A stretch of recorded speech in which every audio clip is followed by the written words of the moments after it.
going to be talking about not just traditional tobacco, but electronic products and different emerging trends and policies we can implement to try and prevent tobacco use, both in the adult population and in the youth population. So again, who is TFND? We are a nonprofit organization. We are not a government agency. We do work in partnership with the Department of Health and Human Services, which is Department of Health and Department of Human Services have combined at the state level, but we are not government agency. We do have a 7-member volunteer board that kind of guides our policies, and the executive director and staff is me. We have a team of 2. We expanded from 1 to 2 in January of 2020. And our mission is to improve and protect the public health of all North Dakotans by reducing the serious health and economic consequences of tobacco use, which unfortunately in North Dakota is the state's #1 cause of preventable disease and death. And how extensive is that? As we can see from the graph, we have 1,000 adults that die every single year from tobacco use. So that would be a little more than half of this town in terms of adults dying every single year. Okay, that is a staggering number for our state. 300 kids, more than what I presented to earlier today, become new daily smokers under the age of 18. And part of the reason that that's so troubling of a statistic to see is that you have to be 21 to buy tobacco. This is not an old number. This is updated this year. We still have kids under 18 getting their hands on these products. We still have kids who are using and have access to them. And we're really trying to work hard to decrease that youth access and that youth initiation. 14,000 kids under the age of 18 are going to die prematurely from smoking. And as we tell some of our audiences, that's more than the entire school population of Bismarck Public Schools. And it is an incredible amount of people who are going to be affected by this.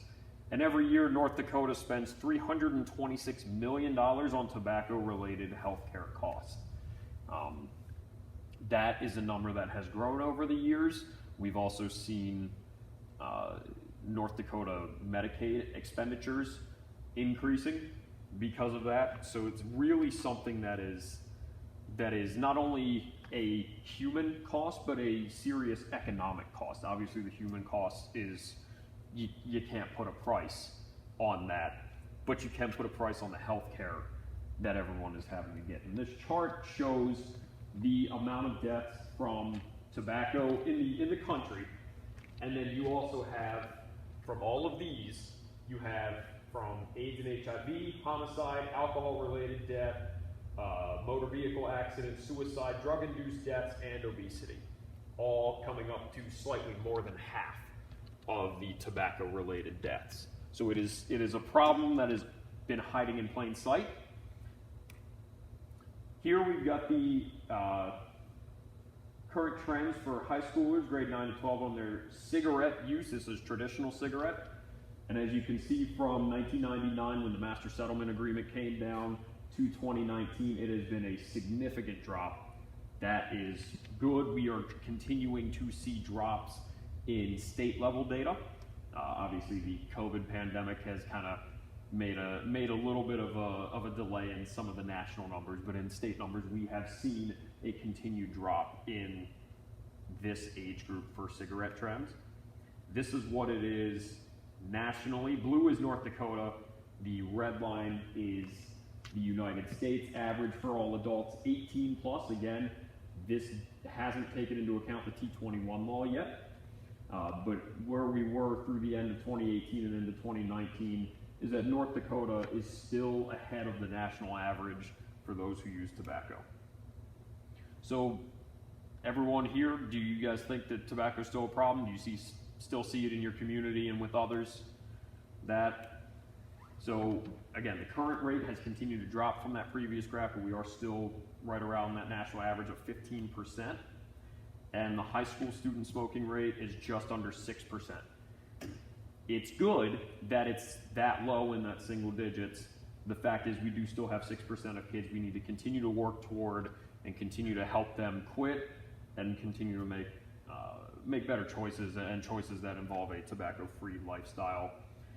These other two relate to e-cigarettes, and this is where we've seen exponential growth in the community, and even despite our efforts, we're seeing it continue to grow.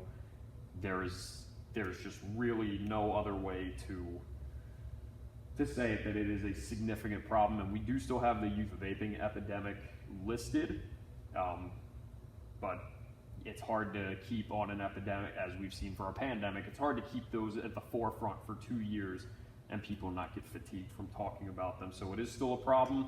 We need to continue to work and get those going.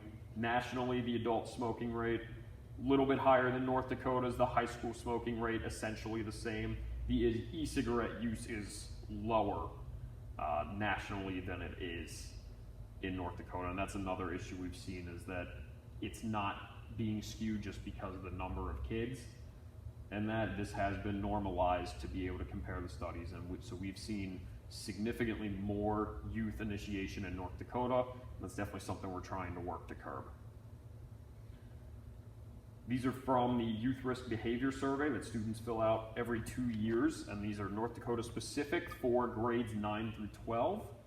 The gray bar shows 2019, and then we've got 2017 and 15, and then for 2021, that number went up, I believe, again, for have you ever tried an electronic vapor product? In 2019, more than half of kids grades 9 to 12 had tried them. Students who had used electronic products for at least 1 day during a 30-day period before the survey. In 2019, that was 33.1%. That number has increased in 2021. The numbers for the bottom two, which show frequent users, which are those using 20 or more days, and the very bottom shows daily use. All of those categories have increased from 2019, which you can see has had a significant increase from 2015. A lot of this can be attributed to Juul. Juul is starting to lose market share, and we're seeing more disposable stealth products like Puff Bar and Vuse taking that market share. And it's really hard to catch those products.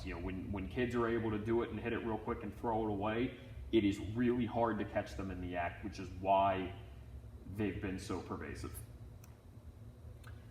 Part of the reason that they're pervasive is kids know about them. And as the principal and I were discussing earlier with the kids, nearly all the hands went up when we said, how many of you have seen tobacco marketing?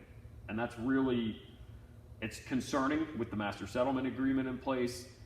Vape products are exempt from this. It's one of the loopholes that they exploit. And if big tobacco is good at anything, it is good at exploiting loopholes. So here in North Dakota, they spend about $37 million a year in advertising, and nationally about $9.5 billion. A large chunk of their marketing budget comes from discounting the products. And what that means is if we were to raise the taxes 50 cents, raise the price 50 cents on them, they would actually eat that cost increase of 50 cents, and they would let it stay the same price, and they would just pay a little more out. Or they've had actual coupons with the cigarette packages. I mean, it's very hard to get it to go, because everyone would like to think that a 50-cent increase would do something, when in reality, because of how the tobacco industry does their marketing, you gotta hit them hard, and you gotta hit them with heavy increases at once, which everyone always gets, especially in this state, everyone gets a little queasy about. This was a fun chart for all the kids today. We have a blue bar here, which shows every McDonald's in the United States of America, 14,339. We have a slightly smaller bar of every Starbucks in America, 11,962. Put them together, you're at a little more than 26,000. This gigantic orange bar is every single tobacco retailer in the United States, 375,000 of them. That means in theory, there is a tobacco retailer for every 2 North Dakota citizens, if you want to think about that in a numbers game. So what makes these products addictive? It's the nicotine in them. Nicotine comes from the tobacco plant. It is an oily liquid that is very addictive. And how addictive are we talking? And this is going to be shocking to those of you who weren't here earlier. It hits the same pathways that heroin or cocaine does. Nicotine, at least physiologically, works the exact same way as some of the most hardcore drugs we see. And it actually rewires the brain in those, because brains develop until you're about 25 or 26. It rewires that brain. It makes the kids want to crave it. And that's what is so hard about these products, is that they're really, really hard to quit because of how the addictive substance works. The average person, the average adult quitting smoking takes about 12 to 14 cessation attempts. And everyone matters, but it takes multiple attempts. What we're seeing in the vaping data is widely variant, because if they start younger, it's harder to get them to quit. It also is hard to kind of normalize for products, and the quit usually goes at 6 months cessation. So we're still getting data in, but it's showing a similar track, and it's showing even more than those 12 to 14 for those who get hooked early on. By the way, if anyone has any questions, please stop me and I will address them as they come up. So I mentioned a little bit about what it does to the brain, and the youth are more susceptible to it than the adults. What it does is it changes that prefrontal cortex, which makes decisions and controls that impulse center. You know more about the brain than I do. What else does that prefrontal cortex do in terms of? I actually know nothing about the brain. So I know it's a lot of decision making and some emotions that you can see in being able to really have that impulse control. And then it's not just the brain, it also does changes to the body. Changes to the body can also make it harder to drive at night, can constrict the blood vessels, which affect your ability to heal from an injury. And I've talked to a lot of the athletes about that, saying if they ended up with some sort of sprained ankle, some sort of hurt knee, that if they're vaping, it could end up with a far longer recovery time. It may not even get to, depending on the severity of the injury, may not get back to where you need it to because of the vascular damage. So do vape products, and we're going to talk about or ENDS products, electronic nicotine delivery systems, do they have nicotine? And the answer is yes. Juul always has nicotine. There is no nicotine version of Juul. And how much is a Juul pod can have anywhere from the amount of nicotine from 20 to 40 cigarettes, which is 20 cigarettes would be 1 pack, 40 cigarettes is 2 pack, same amount of nicotine in a little pod that's that big. So that much nicotine exposure can cause a heavier dependence, and that kind of heavier dependence can lead to more of the serious physiological and emotional effects that we see. Other e-liquids and vapes and tank systems, yes, but we don't know if all of them do, because there's so little industry regulation around this. There's no uniformity in how these are produced. There's no uniformity in how they're put on the market. And that's part of what the FDA is trying to do with their pre-market review process, which has been going on this year.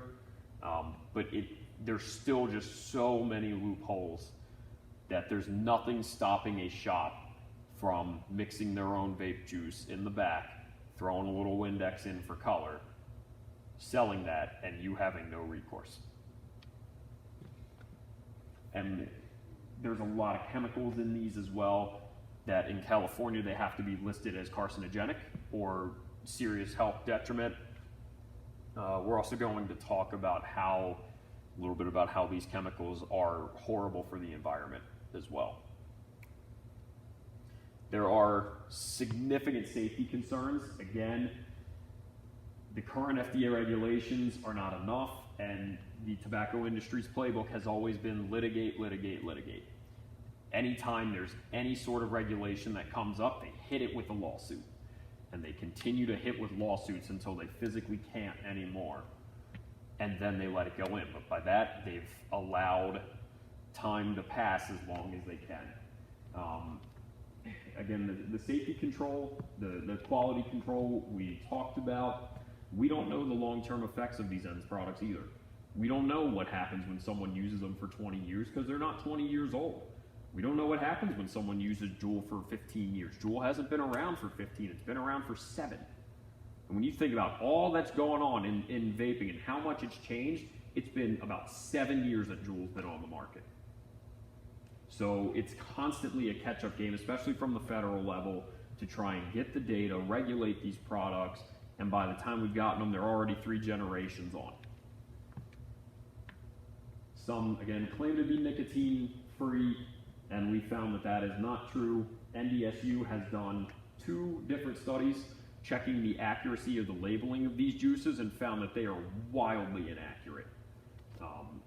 Both stronger, weaker, because you got to think if someone is used to a certain amount of nicotine and you undersell them on that nicotine, they're going to come back and buy more of the juice. And when they buy more juice, they're using more, they're vaping more, they're spending more money, which is some of it as well. And again, there is nothing stopping them from adding toxic chemicals in there or adding things that you wouldn't want to use in these products. There's nothing legally stopping them. And here, unfortunately, we had it was Jamestown. Okay? Yep, it was Jamestown, not Valley City. I apologize. So this was 4 years ago. Wow, I can't believe this was 4 years ago already. We had a principal in Jamestown who confiscated the product from a kid, got the juices on his hand, and had to be rushed to the hospital because he had nicotine poisoning. That was very, very scary, and that I know that was something that he talked about, that he never thought. He just got a little on his hands and just kind of brushed it off and ignored it and didn't really think. That also shows how toxic these chemicals can be. The little boy in the top left corner unfortunately died in 2014 after swallowing e-juice. He got into it that was unsecured in a cabinet, and he drank it and he died. 18 months old, died from nicotine poisoning from drinking the vape juice. There's other pets that have gotten into it from doing the same thing, getting the juices or getting into the cartridges, which have either from the nicotine or the metals or the other components have ended up killing pets. So they are very dangerous, and it's not just dangerous use, they are very dangerous beings. They're very dangerous products in and of themselves. They are made up of dangerous components. We do have the poison control number up here, and the poisoning can occur from ingesting it, inhaling it, even spilling it on your skin with it. So we do say that if anyone is feeling or thinks they've been exposed to too much nicotine, which would include some dizziness, some nausea, some headaches, more severe cases would be vomiting and kind of like a vertigo, real disorientation, that they seek medical attention. 2019 through 2020, we had that little vaping epidemic that didn't really stop, but it continued through North Dakota, and it ended up in significant incidences of lung injury. So this is what the vaping-related illness shows from state data, and as you can see, the age groups most affected were those under the age of 24, and pretty much everyone was under the age of 34, those who also were maybe looking for a change. It did have more males than females. We know that males tend to use these products more, but it's not at the rate of like an 8 to 1, 10 to 1 thing. It's just by a few percentage points. So think equal distribution when you can think of who could be using. Again, these are more headlines that came out. I actually remember I was a reporter at this time, and I remember covering this every single day. Raise your hands if you recognize at least 3 of those products on that screen. Yeah, you guys recognize at least 3 of the products on that screen? Yeah, so do your kids. You should have seen how many hands went up this afternoon. So how does an ENDS product, how does an e-cigarette work? In general, product specifics, obviously I don't have the well-versed on with all of it, but in general, there's a battery which heats the liquid into a vapor. You can inhale then that vapor from the mouthpiece, and it's in theory, supposed to be self-contained so that they don't get any effect of like holding a cigarette. So whereas people who've been long-time smokers, you can see like nicotine burn, or you can see like burns on their fingers from holding. That in theory doesn't help, or doesn't happen here. And then it gets into their lungs in the way that now it's synthetic nicotine they have. It's not all just derived from the plant. They have synthetic nicotine. It can hit the brain much faster and much harder. And that's where things like Juul came in. And these were accessible to kids. These were really, really accessible to kids. And that's part of the issue why we are in the situation that we're in now, is so many, I'm not going to pick on gas stations, but it is a fact. There are so many gas stations which carry these products that it's hard for kids, not even if they don't find what they want at one or don't get sold to at one, it's not very hard for them to go to another, or what we've seen another increase in is online sales. We can go to a tobacco retailer, click on their webpage, and it'll say, are you 21? And I can say yes, and there's no age verification whatsoever. I can also just refresh the page and it can go away. That's one of those things that we need to do more to address. And that's what that bottom point is saying. Purchasing online in the honor system. Do you think a kid who is hooked on these products is going to be using the honor system? They send them in very discreet packaging as well, so they may show up at your door and you guys may not know what it is. All of this showing that e-cigarette manufacturers are really no different than big tobacco. There's nothing else I can really say to that, but big tobacco playbook is exactly what the e-cigarette companies are following. Because for a long, long time, it worked. And then just some more facts about Juul. I'm not going to go through everything, but the liquid is really, really concerning, and the amount of nicotine in those is what's really concerning, as we've seen an acceleration. Kids are not going to sit there and chain smoke 30, 40 cigarettes in a day. There are kids who will go through a pot plus a day, which is the same amount of nicotine. And the next generation, as soon as we got on Juul, and they're going to be paying hundreds of millions of dollars to states for what they started, we've got all these products which for you guys to look for. So a lot of them are colorful. Because they're colorful, they're flavored, they attract kids. So if you see anything colorful, they're usually about this big, okay? And they've got black mouthpieces usually for that. So it depends on some of the other devices.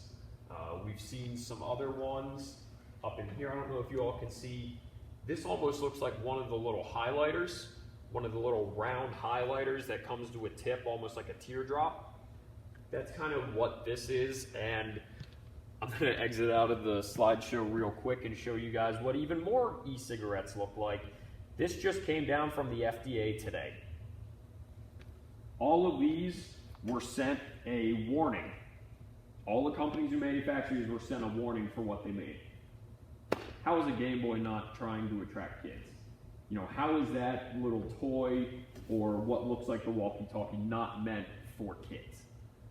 Is kind of where they're coming from. So these are out there, and they're, I hate to say it, they're very easy to find and they're very easy to get. And we're working hard to educate you all in the community so you know what to look for. The FDA is doing what they can. The FDA just doesn't have the ability to police it like people seem to think that they should. The FDA can't just go seize product. They can't just force these companies to shut down. That is going to involve DOJ involvement, and we've seen a little glimpse of it, but we're still nowhere near that full enforcement level that some people think. So we'll get back to this. And again, I thank you all for being patient with me. So remember we said that there was that next generation. Well, now there's that next generation 2.0, and we have, again, a lot of the bar products and things that they almost look like little CO2 containers, like that you would use for a paintball gun. For some of them, the top right corner is something called Zyn. Have you all seen or heard of Zyn? They are, what they're billed as are straight up nicotine pouches. No tobacco whatsoever. It is in theory just synthetic nicotine that you put in your mouth, that you put in a pouch and pack just like they would pack a lip with dip, only what they say, do not take that as any endorsement, that you get it without the other treated chemicals. These are very concerning. We do not have much data on these, but mainlining that kind of nicotine is not good for youth. It's not good for youth brain development. It's not good for adults with that kind of absorption and that kind of punch that they're going to be packing. So we are continuing to monitor these products, and every time we see new ones starting to emerge, we do everything we can to get data as quickly as we can, because our decision makers will not act without mountains of data. And this is where we get the stealth vaping products as well. The one down in the middle, you saw from the toys, the ones that looked like toys, how that could be. The one down in the middle is actually a vape pen that is disguised as a Sharpie. Right above that, a vape device that is made to look exactly like a full container of Tic Tacs. And they're actually pooling the exact brand and wording of the brand onto their labels. This isn't like they're trying to get slick, and they're not. They are taking the direct labels and putting them on there because it's a brand that kids recognize.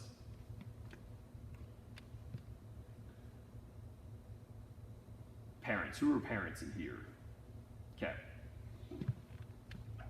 These stealth products, first off, I'm not telling you to just go home and interrogate your kid and browbeat your kid or anything like that. But talking with your kids about these products and talking with your kids if they know people who use them is going to be really important. There are some signs that you can tell if your kid is or has been using. One of them is, and I've got my sweatshirt, if you constantly see kids doing this and you're smelling something fruity around them, but you don't see them eating anything, there's a very good chance that they're vaping like this and blowing it into their sleeve. There are even sweatshirts with sweatshirt strings that have the vapes built in, and you can blow into the sleeve. Another big thing is irritability. Nicotine is a drug. It is, and kids who use too much, they get addicted. So when someone has that craving and they can't get to that craving at that time, I'm sure you all have known someone who needed a cigarette to make themselves pleasant to be around again.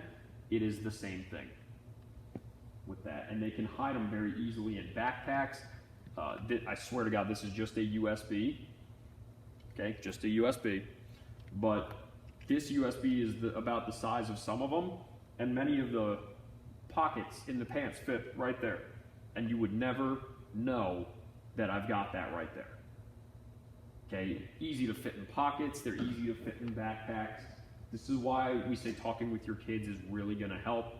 We know that we hear talking with kids, and especially me, I didn't really talk to my parents about this stuff. And when they did try to talk to me about it, oh geez, mom and dad, I'm not going to do drugs, I'm not dumb. Well, continue to work with them, continue to talk to your kids. I promise they will come around. I did. So then there's another concern that we're seeing with some kids, and that's the cigars, cigarillos, and little cigars. These are not better. I know these have been glorified probably more than anything in movies. One of my favorite actors, Arnold Schwarzenegger, is constantly carrying around a big fat cigar. That's just something that he does. And my dad is a manager at a cigar shop in Maryland. So family dinners or family phone calls can get really interesting. You can still get cancer from these, and depending on how frequently you use and what size, what brand and the exact product you use, you can increase your risk as much as 40 times.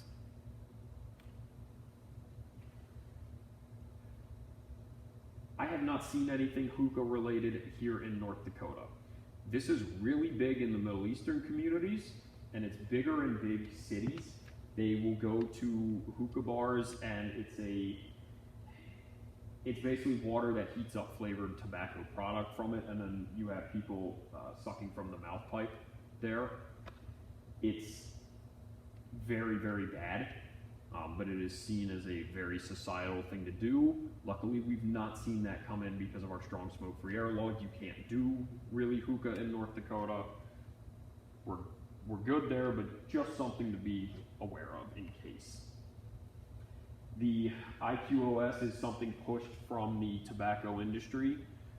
You may hear that their stuff is heat not burn, so it's better, and that's just not true.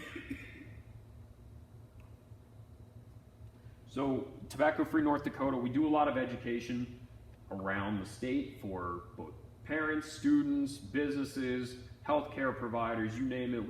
We go around and try and educate as many people as we can. The second part of our job is advocacy, and we work very hard to try and advocate for sound tobacco policy at the state and local level. What that entails is Tobacco 21 laws, which was passed federally in 2019 and passed here in the state in 2021. That was something we supported, and kids are still getting a hold. Tobacco 21 is part of an overall approach that we need to take to really reducing tobacco use here in North Dakota. Another thing, and maybe the single most effective thing we could do, would be increasing the price of products. The current tobacco tax is 44 cents for cigarettes, and that has not been raised since April of 1993, and I was born in August of 1993. So that should tell you we've got some work to do there. We were 8th when we passed it, 8th highest tax. We are now the 49th out of 51 because the District of Columbia has their own tax. We are now 49th out of 51 possible jurisdictions. We also go for tobacco-free parks, schools, public places, the smoke-free air law, which I will talk about. We're going to be celebrating the 10-year anniversary that you all, the voters, put the smoke-free air law into place back in the 2012 election. The 10-year anniversary of that is December 6th, so woo, it's a good thing. You all remember, you remember smoking, non-smoking sections? Yeah? You remember how the smoke just magically seemed to stop at the barrier of the smoking set? Oh wait, it didn't. And we also are trying to work for comprehensive program funding for a good tobacco prevention program to try and not only help people quit, but prevent people from starting in the first place. So the best way we can do this is this three-legged stool, and that is that program funding that I just mentioned. The CDC recommends about $9.8 million a year. So you got to think 19.6 over the biennium is what they would recommend. And we are at about 6.5, just under 6.5 million. That is much better than other states have in terms of percentage. We still have a long way to go in order to meet that true funding level. So we have an X for that one right now, but we think we can continue to make strides. The strong smoke-free air law, that is good for right now. However, I will say it is currently under attack from the tobacco industry. That is what they're trying to undercut here in North Dakota. And high tobacco taxes, you throw the tax word out in North Dakota and you think you've just insulted somebody's mother. So we are working for it. It is very hard to pass in this state. Y'all understand what I'm saying.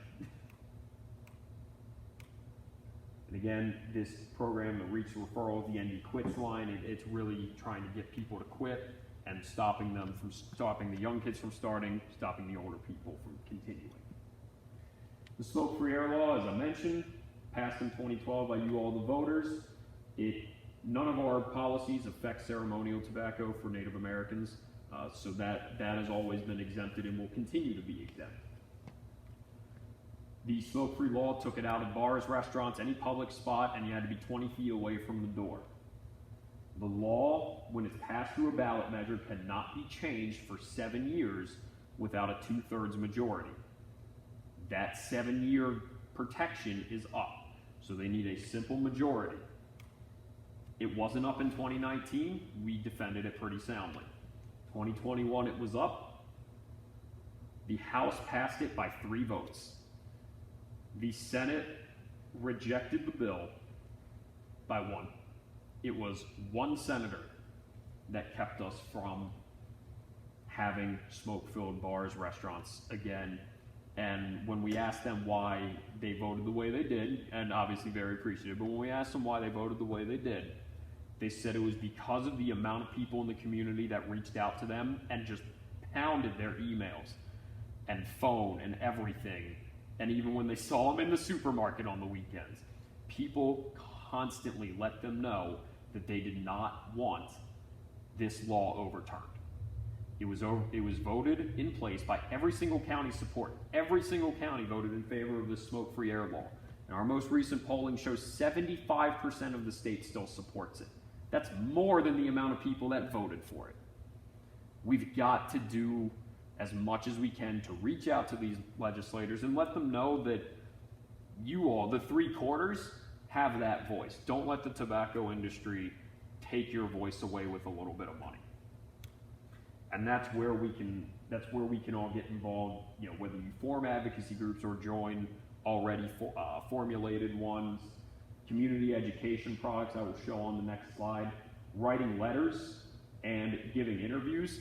Former reporter here, I can say I always love a ticked off parent because they give very good sound bites for that. And just getting involved in the legislative process, which really boils down to 3 simple things. Figure out who the decision maker is, whether you want to go at the city, the county, or the state level, or if you want to try and chase down the federal delegation, more power to you. Find out the best way to reach out to them and make sure you do your homework on what you're trying to ask them to do and why you're asking them to do it. And again, using earned media is what it's called. Having media stories, news stories on these kind of issues are good because you're not paying to be interviewed, and you still reach tens of thousands of people for free, and it's a good way to get your message out. And I can tell you out here that usually reporters are looking for stories. We don't have the same if it bleeds, it leads mentality that a Philadelphia, a Baltimore, where I'm from, and New York City has. You got to dig a little deeper for the stories out here. Social media, kids are very active on social media. It's one of the ways that Big Tobacco gets to them. It's also one of the ways that student-led advocacy and peer advocacy can help educate and get them involved to go against Big Tobacco. And again, it's hard to make good messaging to make kids tune in, but when they have that great messaging in front of them, it sticks, and it sticks really well. And the only one I don't have on there is TikTok. Any TikTokers in the group here? No? Okay. So I mentioned the community activism. This is one that I always like to point out. Went to parks and they gave them the little construction flags, or like when they mark for your utilities, and they put the flags near every piece of litter, whether it's a cigarette butt, a cigar end, or a mouthpiece, a vape product, a vape pod, any sort of trash, and they went around, and there were hundreds of flags in a rather small area, especially ones going around where animals popularly go, around ones where kids popularly go. Can also get involved on, I didn't update the dates on that, but Great American Smokeout is tomorrow. For that, it's usually a third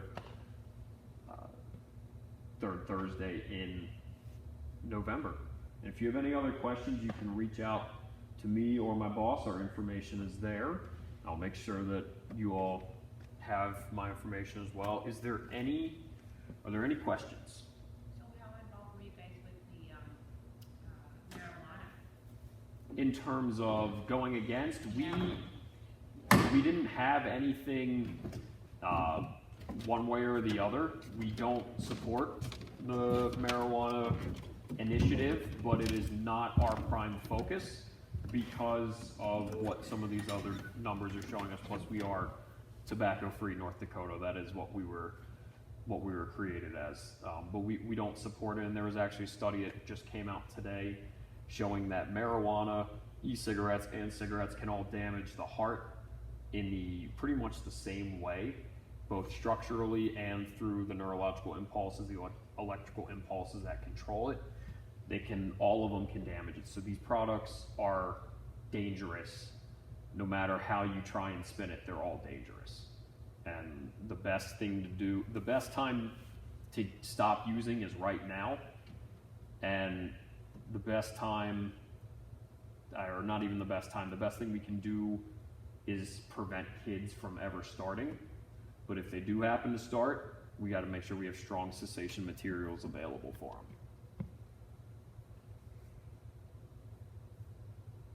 Anything else? What was the vote that happened in North Dakota here? Why was it so close? The cigar bar bill? Was it just that or the... So they were undercutting the smoke-free air law. I'm sorry, I should have gone into a little more on that. What they were trying to do, the tobacco industry was trying to fund a law that would carve out an exception to the smoke-free air law and call what are cigar bars.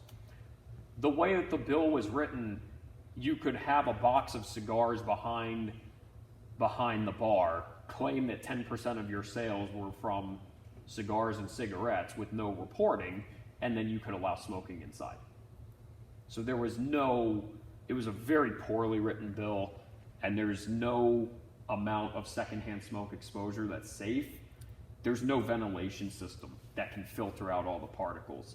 And on top of the secondhand smoke, you've got third hand, which would be like in the fabrics of various things and on countertop, stuff like that. And third hand smoke exposure, recent studies are showing, can be linked to skin diseases and skin cancers. So it's really something that we don't want here in the state. We don't want any of the smoking indoors, especially in any public spot. And why was it so close? You have some people who are of the mindset of, I want to go smoke a cigar and have a scotch and talk big talk in a back room, is literally what some of them said. You have others that were heavily lobbied by the tobacco industry. We have 2 of us that lobby. There are 6 or 7 that lobby for the tobacco industry each session in North Dakota, so we are outmanned. And we are significantly outspent. We don't have millions and millions of dollars that we can push in this state for policy and for supporting candidates and getting lobbying and getting their time, basically. So a lot of our stuff is grassroots support. Your guys' emails, calls, text, whatever, to lawmakers has a significant effect, and it's why we were able to repel the cigar bar in 2021. That's really the only reason that we were able to do it, is because people on the ground were fed up and told their legislators as much.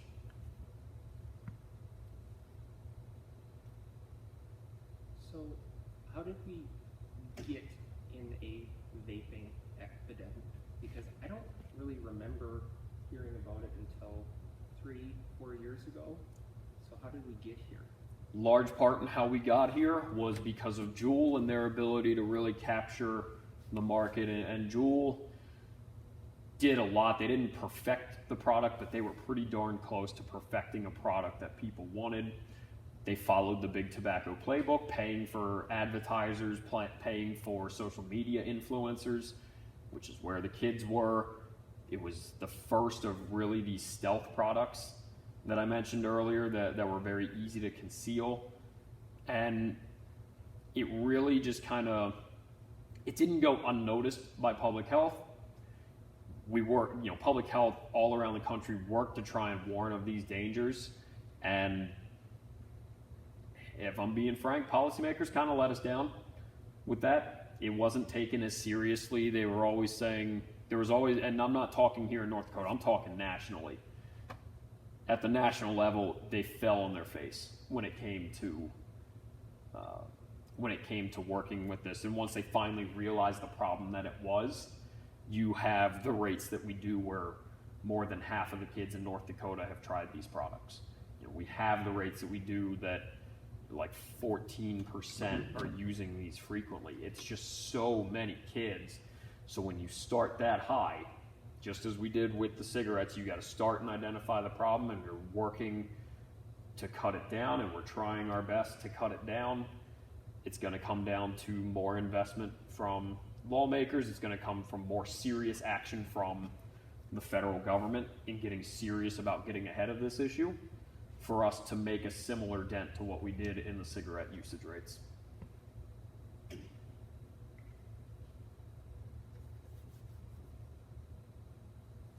Anything else? All right, thank you all so much. I appreciate you all coming out today and letting me present for you.